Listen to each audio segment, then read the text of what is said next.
Hello friends, welcome to cook with Avni. આજે આપણે બનાવી રહ્યા છીએ કાઠિયાવાડીનું ફેમસ ગાંઠિયાનું શાક। તો આપણે તેલ લઈ લીધું છે અને રઈનો વઘાર કરી દીધું છે। એ પછી આપણે પાણી અને છાશ એડ કરી છે અંદર।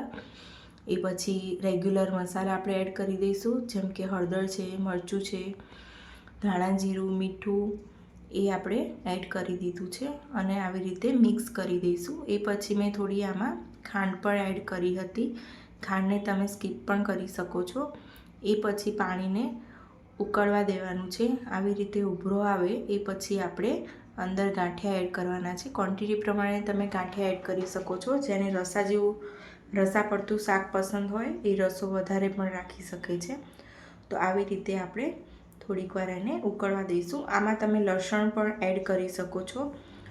લસણ, ડુંગળી, ટમેટાની ગ્રેવી કરીને પણ કરી શકો છો, પણ આ ટેસ્ટ બહુ જ સરસ લાગે છે। તો રેડી છે આપણું ગાંઠિયાનું શાક। તો જોઈ શકો છો ગાંઠિયાનું શાક રેડી છે અને ભાખરી જોડે, પરોઠા જોડે ખાઈ શકો છો। લાઈક, શેર એન્ડ સબસ્ક્રાઈબ જરૂરથી